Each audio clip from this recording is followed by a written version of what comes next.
The 15 words that you must know.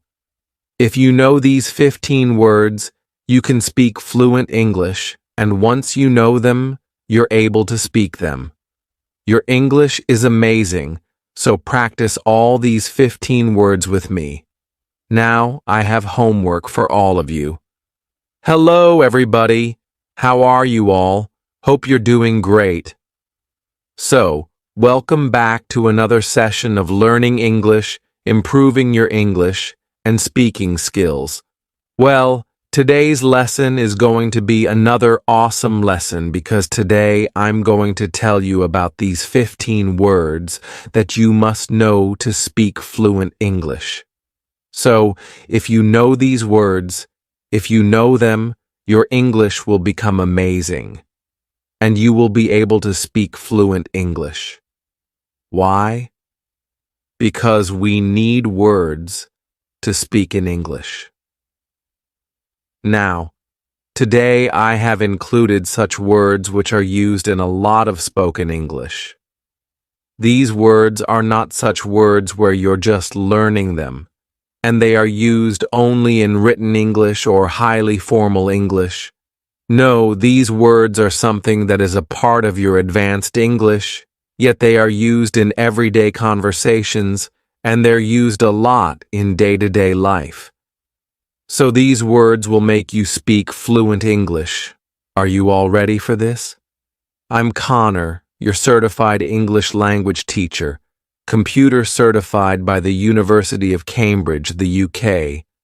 And before beginning, please subscribe to the channel so that you can get all the lessons that I post for you on this channel. Please like the video and share it with your friends too.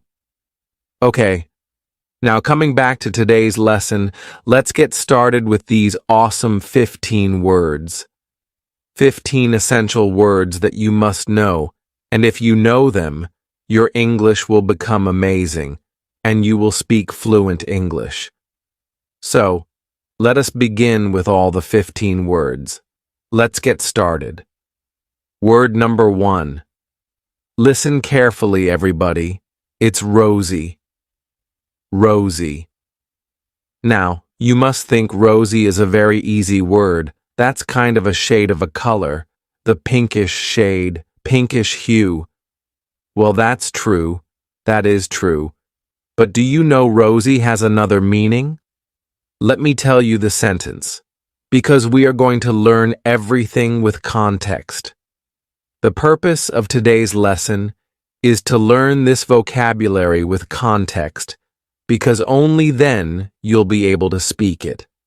So, the sentence is, the prospect to sign this deal seems rosy.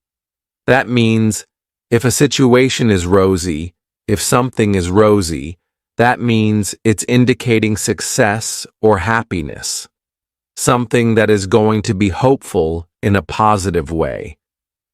So, a rosy situation means a successful situation, a situation that will bring success, happiness, full of promises, a promising situation. Rosy is a very positive word, and it is used to describe a situation. A positive situation. So, if a situation is positive, you say, that's a rosy situation, or you can also say that you felt rosy, right? Right? You can also describe it as a feeling, but most of the time this is described as a situation. For example, another example sentence could be, the financial condition of the company is rosy. We got a rosy opportunity to go and watch the match. Our day was rosy as we went out for a movie. So rosy. Okay, so now it's your turn. You have to make sentences on your own. Till then, let's move on to the next word. Now, the word number 2. Listen. Everybody, listen carefully first. It's contemplate. Contemplate. You can repeat now. Repeat. Contemplate. Contemplate. Now contemplate. Let's look at the sentence first. He contemplated the situation before giving any answer. He contemplated the situation before giving any answer. So, contemplate is basically to think about something, think deeply about something. Thinking for a very long time or thinking too deeply about something is contemplate, right? Contemplate. Often people contemplate before taking a decision, and people contemplate when they are analyzing a situation. That means they're thinking too deeply about a situation. For example, another sentence can be, she contemplates her future too often. That means she constantly thinks too deeply about her future all the time. I think that happens with all the teenagers and everyone who's growing up. I think normally that happens with people, right? So, a word with context. To contemplate a situation. That is, to think too deeply about a situation or think too deeply about something for a very long time. Thinking about something for a long time. So being very thoughtful in your decision or something. Contemplate. Number 3. Word number 3 is listen. Everybody. Delusion. Delusion. Now repeat for pronunciation. Delusion. Once again, delusion. That's absolutely amazing. Now delusion. I think that is something you're familiar with. We hear it a lot. You need to come out of your delusion and accept the reality. You need to come out of your delusion and accept the reality. So, delusion is basically a situation that we have created in our mind which is not real. It's fake. So, delusion can be anything. When you know about the facts, specifically when you know about the facts, you have an idea that this could be false. Still, you are believing those false things. That's delusion. That people are living in a delusion. So that is like, if a person knows that the prospect of that person getting promoted is kind of non-existent, like there are not many chances because there are other contenders who performed better, yet still this person is thinking, no, I will get promoted, even after knowing that the other contenders performed better. They are not accepting the reality and are living in this delusion that I'm going to get promoted. That is kind of delusion. You know the facts, yet you want to live in that fantasy or the fake world that you have created. That is delusion. So yeah, you use this word now correctly. That is delusion. Another sentence could be, he's being delusional to think that he will get promoted. He is being delusional to think that he will get promoted. So delusional is basically an adjective you're using, and delusion is the noun. Same word, but different versions. So we know that we can use a word in many ways. Delusion, delusional. When you don't want to accept reality, that is the word. Now, word number 4. Listen carefully, everybody. Blemish. Repeat after me. Blemish. Yes. Once again, blemish. Excellent. Now, blemish. For that, you need to hear the sentence. There was no blemish on her beautiful white dress. There was no blemish on her beautiful white dress. Now, blemish on a white dress means a mark or a spot. So, blemish is basically to spoil an appearance by a spot or a mark, and that spoils the appearance of something. A blemish can be the spot of ink on the white dress. It can be the spot of something you eat that might have fallen down. So, there was no blemish on her beautiful white dress. It was not spoiled, without any mark or spot. Blemish is like a spot in the appearance. Blemish is also used for situations. For example, a particular situation is spoiled by a particular action. You can say it's blemished. It means everything was so good, everything was going so well, and then something happened that was a blemish in the whole event or situation. For example, everything is going well. You might be taking a decision for a project, and suddenly one of the team members who is performing really well and giving ideas is replaced by somebody else. You still have the project, and everything is going well, but because that one person was replaced, you were not able to meet the deadline. That means the changing of the team member was a blemish, as the team missed the due date for the project. So that is how you're forming sentences for the word blemish. It's a word that you can use anytime you want to refer to a situation. Or, if you want to talk about appearance, like clothes, use the word blemish. Word number 5. Word number 5. Listen carefully, everybody. And that is fiasco. Fiasco. Now, fiasco. This word is kind of popular these days. When you speak English, you'll hear it a lot in spoken English. Repeat after me. Fiasco. Fiasco. Okay, what is the meaning of fiasco? Let's listen to the sentence first. The whole meeting ended up in a fiasco. The whole meeting ended up in a fiasco. So, fiasco is basically a kind of disaster, not a natural disaster, obviously. A disaster that means a very bad situation, something that ends up in a bad way or not as expected. You can say it's kind of a mess. You know when you want to say, this situation is such a mess, we're not able to understand what's happening? That is a fiasco. A complete failure, a disaster of a situation. For example, the whole meeting ended up in a fiasco.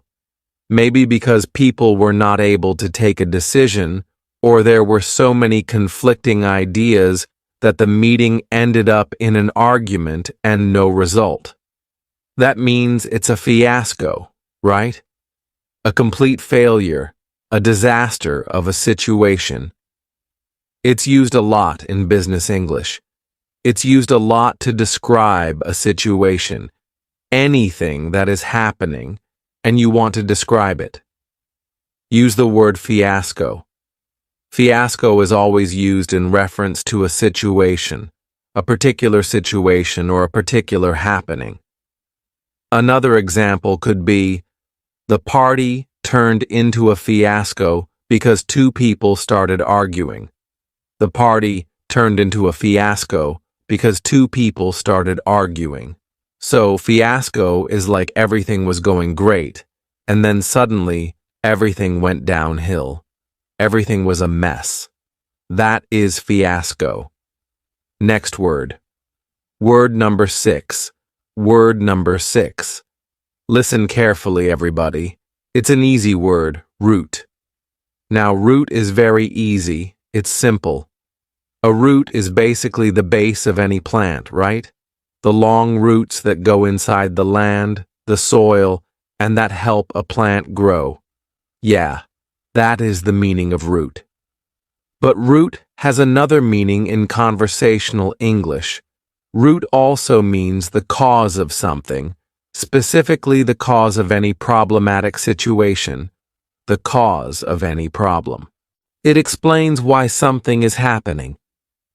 There is also a particular phrase known as root cause.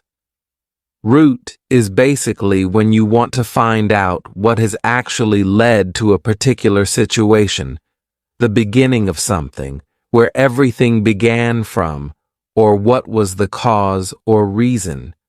That is root. For example, we need to find the root cause of the delay immediately. Let's organize a meeting to discuss the root of this particular issue. So, the root of the issue means the cause of the issue. What is causing this particular issue? Root cause is a phrase we use a lot. Root means the base or the cause of a particular issue, situation, or problem. Word number 7. Listen carefully, everybody. Word number 7 is exaggerate. Exaggerate. Now repeat after me.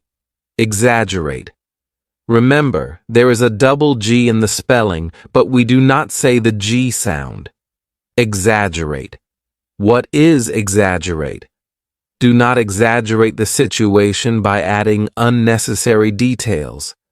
Exaggerate means to make something seem larger than reality, kind of magnify the thing.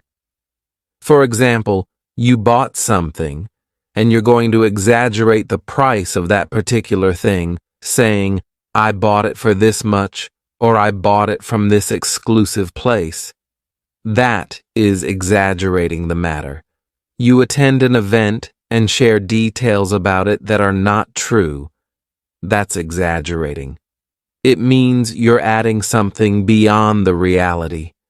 For example, you stayed in a 3-star hotel on your vacation, but you tell everyone you stayed in a 5-star hotel. That's exaggerating the truth. Another example could be, stop exaggerating about the party you attended, or stop exaggerating the details of this project. Exaggerate means to add details and make things seem more magnificent than they actually are. Word number 8. Word number 8 is euphoria. Repeat after me. Euphoria. Once again, euphoria. Euphoria. The team felt a sense of euphoria after winning the match. Euphoria means to feel extremely happy about something.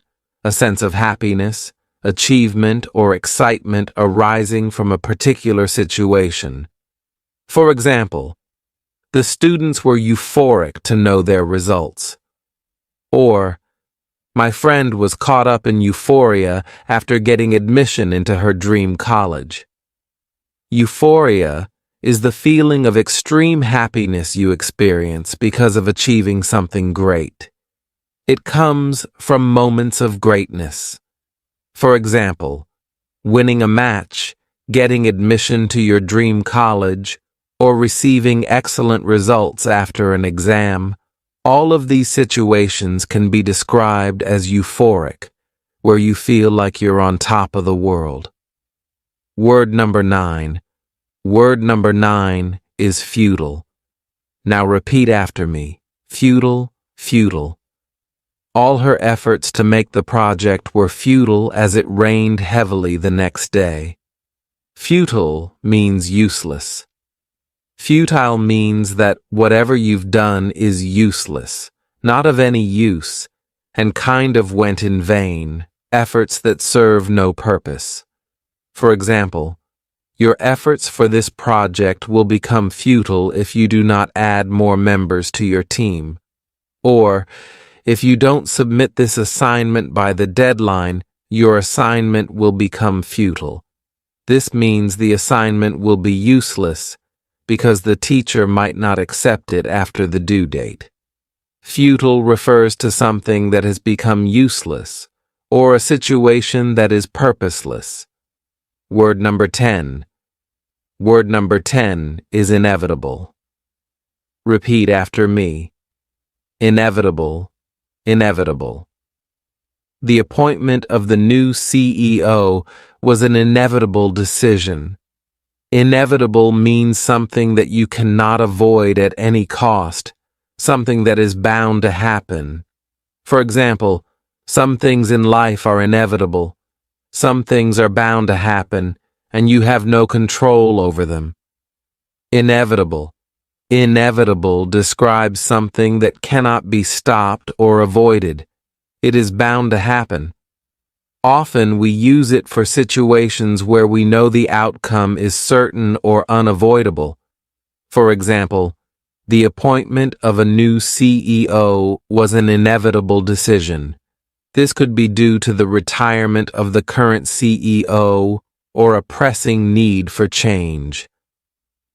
Working extra hours is inevitable if we are going to take up this project. Here, it is clear from the beginning that additional effort will be required. Inevitable applies to events, decisions, or outcomes that are required or unavoidable regardless of the circumstances. Charisma. Charisma refers to the power to influence or attract people in a positive way. It's a trait often found in great leaders or influential personalities. For example, there's a charisma in the way she talks. This means her manner of speaking draws people to her. He has such a charismatic personality. This describes someone who naturally inspires or influences others. Charismatic individuals possess an undeniable charm, making others want to listen to them or follow their lead. For instance, many world leaders or successful entrepreneurs are described as having charismatic personalities, which contribute to their ability to lead or create significant change. Lure means to attract someone into doing something by offering them something appealing in return. It can also refer to the charm or appeal of a place or object. For example, she was lured into accepting the job due to a high salary package. Here, the attractive offer of a high salary convinced her to take the job. They launched a new advertisement campaign to lure customers. Advertisements often act as a lure, offering promises like soft skin, glowing skin, or other benefits to attract consumers. Lure can also describe the charm of a place, as in, the lure of the city lies in its green forests. This highlights the city's natural beauty as its main attraction.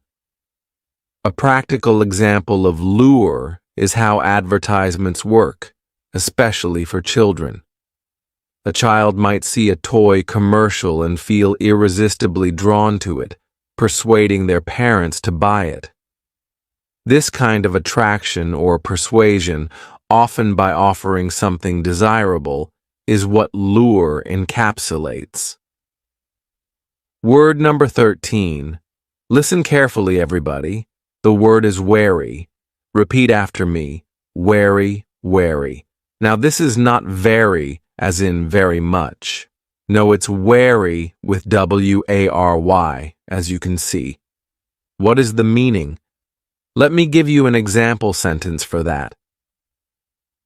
She was wary of traveling by public transport at night. Wary means to be cautious about something, like avoiding it, being aware, or protecting yourself from it. For example, she's wary of approaching new people in the town. This could describe a person who has just moved to a new town, maybe for a job, and feels cautious about approaching others because they don't know how people might react. Wary can also mean you don't completely trust a situation or a person. For example, you should be wary of strangers who offer you something to eat. This is a kind of proverb or advice often given to children for their safety.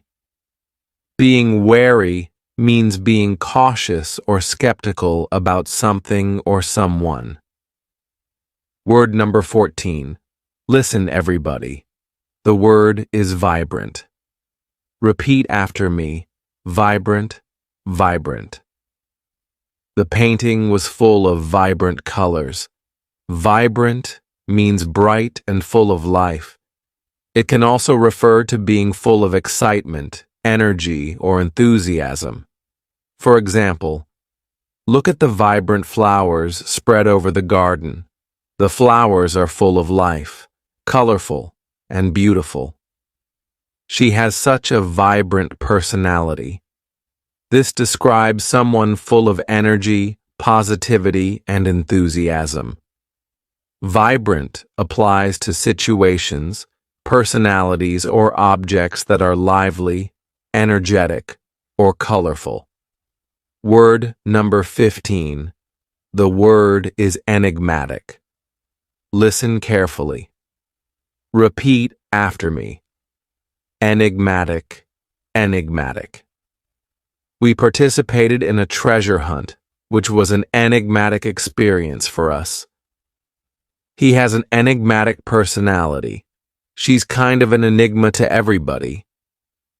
Enigmatic means mysterious, something or someone with an aura of mystery. For example, introverts with great personalities are often considered enigmatic because they keep to themselves but still exude intrigue.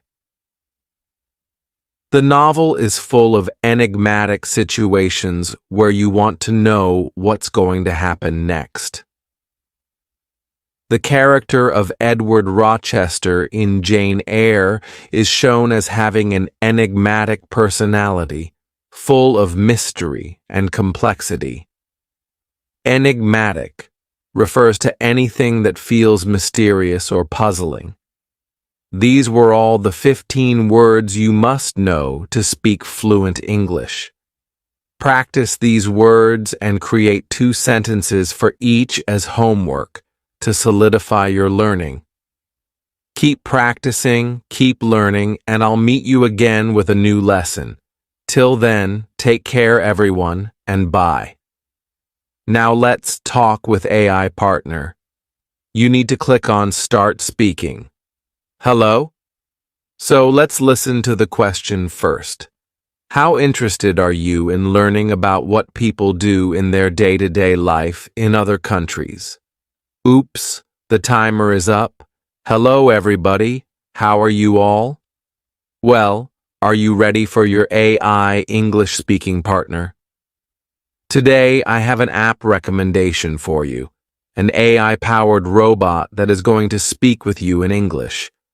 You can use this particular AI to improve your English significantly. It is free of cost and easy to access. A trusted AI that will be your own English-speaking partner. I'm Connor, your CELA certified English language tutor, certified by the University of Cambridge, the UK. You're watching 24/7 English. Before beginning, please subscribe to this channel because you'll get all the video lessons related to English here. Also, like the video and share it with your friends. Coming back to today's lesson, it's about the AI-powered robot that will speak with you in English. This is basically an app, an AI designed by the University of Cambridge. Since it's designed by Cambridge University itself, it is a very trusted AI model through which you can improve your English and have a conversation partner for yourself. Now, I know this is a big dilemma for everybody. You don't get a partner to practice speaking English with. So, what to do? How to practice your English speaking skills for a conversation.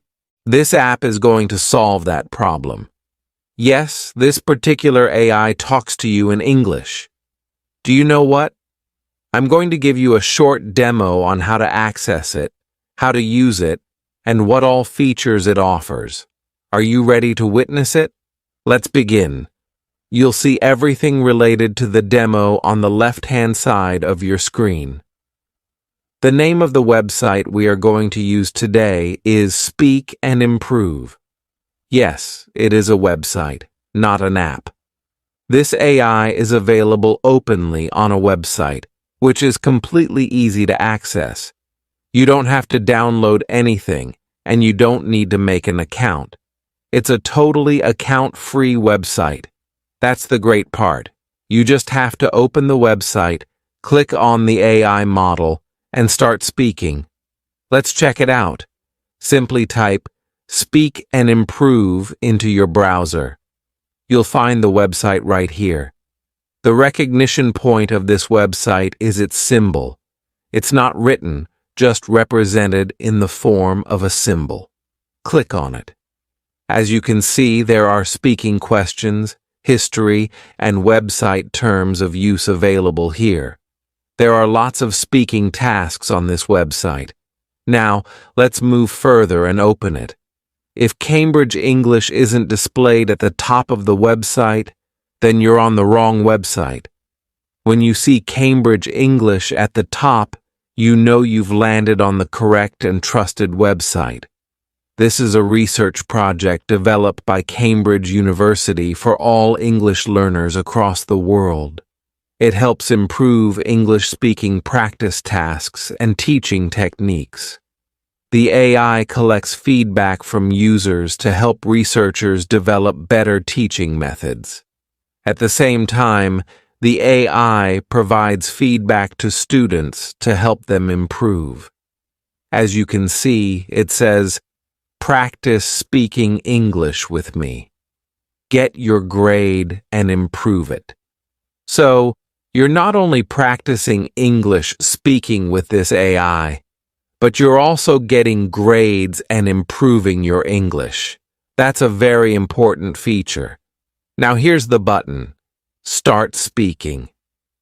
Before you start speaking, let's explore further.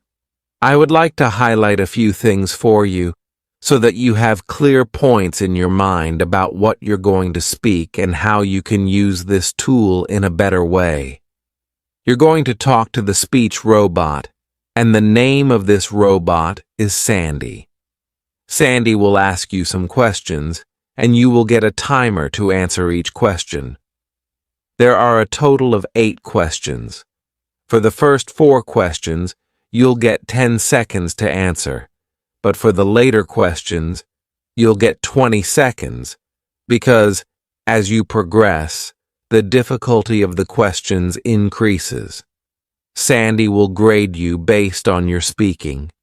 If you find any question difficult, you can try it again. You can answer each question as many times as you want. CEFR scale. Another thing I want to highlight is the CEFR scale.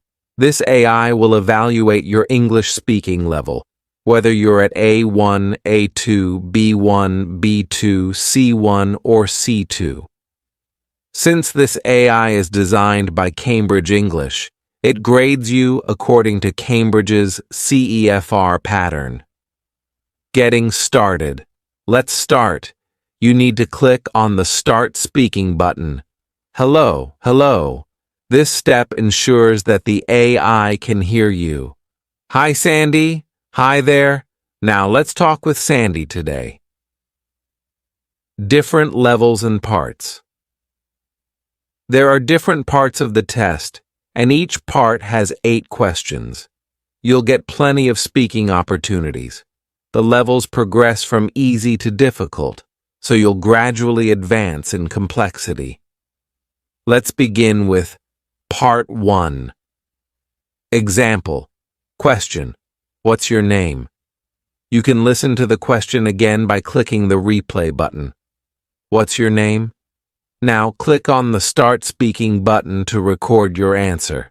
Hi, Sandy. Hi there. My name is Connor, and sometimes people call me Shivangi Mom too. Once your answer is recorded, you can listen to it. Hi, Sandy. Hi there. My name is Connor, and sometimes people call me Shivangi Ma'am too. You can check your answer for mistakes and see if you're satisfied. If not, click Try Again to record your response again. Moving to more difficult questions. Let's take a difficult question to show you how it works. For the sake of this demo, I'm skipping the earlier questions. However, in the actual test, you won't be able to skip any questions. Question 5. How interested are you in learning about other countries? Let's answer this question. I'm very interested in learning about other countries. The word culture fascinates me.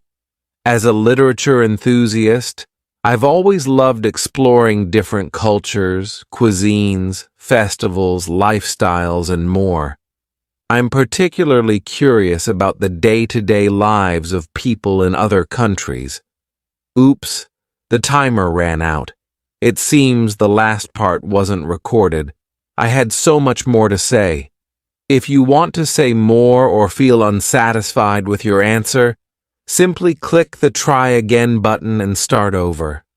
I love learning about other countries and their cultures. It feels like traveling the world and connecting with different people. I'm especially intrigued by their festivals, heritage, lifestyles, and cuisines. It's such a joy to learn about the world through these lenses. Endless opportunities. You can try again and record yourself as many times as you want. You'll have plenty of opportunities to answer each question. At the end of these 8 questions, you can press the next button to proceed further. At the end of the 8th question, you'll receive another one. After completing the set, this AI will process your information and grade you. It will determine your level, whether you are at B1, B2, C1, or C2. Once your level is assessed, you can move on to the next part, which will be more challenging. The next part will include longer and more complex questions, providing you with a greater challenge. This process gives you the opportunity to practice speaking English and having meaningful conversations. So, take up this question and answer series with Speak and Improve to enhance your English speaking skills. I hope you enjoyed learning about Sandy, the AI robot designed to help you practice English. I'll see you in the next lesson. Until then, take care and bye.